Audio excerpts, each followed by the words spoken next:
ढेर सारी लेयर के साथ, और वो भी चौकोर आकार में, बाहर से एकदम कुरकुरी खस्ता ऐसी रेसिपी आज मैं आपको दिखाने जा रही हूँ। यह अरवी के पत्तों की रेसिपी है। मराठी में इसे अड़ूची वड़ी भी कहते हैं। आइए यह अलग तरीके से रेसिपी आज हम बनाते हैं। इसके लिए मैंने इमली का घोल लगभग 50 ml लिया है, गाढ़ा घोल लिया है। उसमें इमली के घोल में उससे दुगना यानी कि लगभग उसके जितना ही 50 ग्राम में गुड़ डाल दिया है। आप उसकी जगह चीनी भी ले सकते हैं, मैंने गुड़ का इस्तेमाल किया है। फिर आपको उसमें 1 टीस्पून नमक डालना है। मैंने पिंक सॉल्ट लिया है, आप ऑर्डिनरी भी नमक ले सकते हैं। फिर उसमें आपको डालनी है अदरक और मिर्ची का पेस्ट। यह मैंने थोड़ा दरदरा पीसा है। और उसके बाद आपको डालनी है लाल मिर्च पाउडर। जी हाँ, आपको हरी मिर्च और लाल मिर्च पाउडर दोनों लेनी है, उससे स्वाद बहुत अच्छा आता है। फिर आपको आधा चम्मच उसमें हल्दी डालनी है और लगभग 1 टेबलस्पून तेल डालना है। कोई भी रिफाइंड ऑयल आप ले सकते हैं।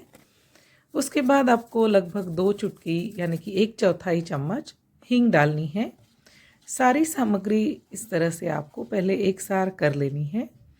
एक सार मिलने के बाद उसमें आपको बेसन डालना है। लगभग 250 ग्राम बेसन आपको लेना है। उसमें 50 ग्राम आपको चावल का आटा डालना है, यानी कि राइस फ्लोर आपको मिलाना है। राइस फ्लोर मिलाने से आपकी जो वड़ी है वह बहुत अच्छी खस्ता कुरकुरी बनती है और स्वाद में भी बहुत अच्छी लगती है। इस सामग्री से लगभग 1 किलोग्राम आपकी यह वड़ी बनके तैयार होगी। थोड़ा थोड़ा पानी आपको डाल के मिलाते जाना है और गाढ़ा पकोड़े जैसी आपको उसका घोल तैयार करना है। अच्छी तरह से मिलाने के बाद मिश्रण आपको ढक के 10 मिनट के लिए रख देना है सेट होने के लिए। फिर से उसको अच्छे से फेंट लेना है। 10 मिनट बाद उसमें 1 टेबलस्पून धनिया जीरा पाउडर और 1 टेबलस्पून आपको सफ़ेद तिल डालने हैं। आधा टीस्पून अजवाइन इस तरह हाथ से मसल के डालना है ताकि स्वाद उसका निखर के आए। अरवी के पत्ते यह इस तरह से उसके डंठल निकाल देने हैं जो मोटे और खुजाने वाले होते हैं। मैंने यह लाल अरवी के पत्ते लिए हैं, लाल डंठल वाले, जो कि कम खुजाते हैं। इसीलिए उसमें इमली का घोल डाला जाता है ताकि वह उसकी खुजलीपन दूर हो जाए। इस तरह से पत्ते आपको साफ़ सुथरे प्लेटफॉर्म के ऊपर बिछा देने हैं और एक पत्ता नुकीली तरफ एक तरफ और एक पत्ता उल्टा तरफ इस तरह से डाल के आपको 3-4 पत्ते डालते जाना है और उसके बीच में आपको यह मिश्रण बेसन का जो घोल है वह फैलाते जाना है। पतला आपको लेयर बनाना है, एक सार उसको फैलाते जाना है। ध्यान रहे बेसन का घोल बहुत मोटा ना हो और बहुत कम भी ना हो, बस आपका इस तरह से टाइट रोल बनना है। इस तरह से आपको रोल बना लेना है। कुछ कुछ पत्ते छोटे बड़े थे, उसको मैंने इस तरह से चौकोर काट लिया है। यही अलग सी रेसिपी मैं आपको दिखाने जा रही हूँ। मैंने छलनी में पहले ग्रीसिंग कर लिया है तेल का और उसके ऊपर इस तरह से पत्तों के टुकड़े में बिछा के उसके ऊपर घोल डाल रही हूँ। इसी तरह से पूरी छलनी में आपको इस तरह से लेयर बनाते जाना है। 4-5 इस तरह से आपको लेयर बनाने हैं। लगभग आपको आधे से 1 सेंटीमीटर इस तरह से लेयर आपको बनाने हैं।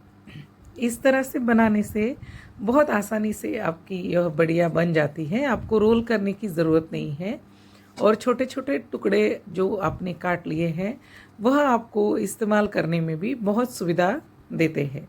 इस तरह आपको बिछा लेने हैं। फिर आपको बेसन का घोल उसमें एक सार फैला लेना है। फिर से उसके ऊपर पत्ते आपको नाप के काट के छलनी के आकार के उसमें डाल देने हैं। इस तरह मैंने मोड़ लिया है, पत्ता थोड़ा बड़ा था, इस तरह कोई किनारे किनारे से मोड़ के मैंने गोल आकार उसको दे दिया है।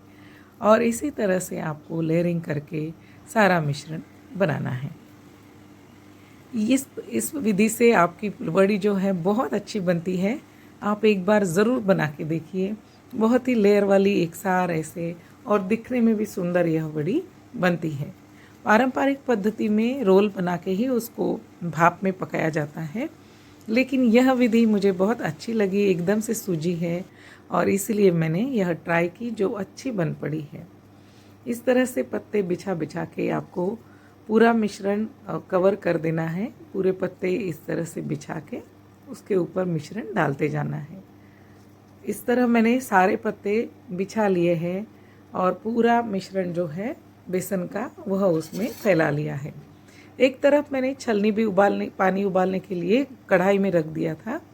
छलनी के ऊपर मिश्रण डालने के बाद उसमें आपको एक छोटी इस तरह से फ्लैट एक थाली रखनी है और उसके ऊपर वज़न रखना है, ताकि आपके जो लेयर है पत्तों के वो अच्छे से दबे रहे। फिर इस मिश्रण को आपको उसमें पैन में रख के पानी में 20 मिनट तक भाप पे पकाने हैं।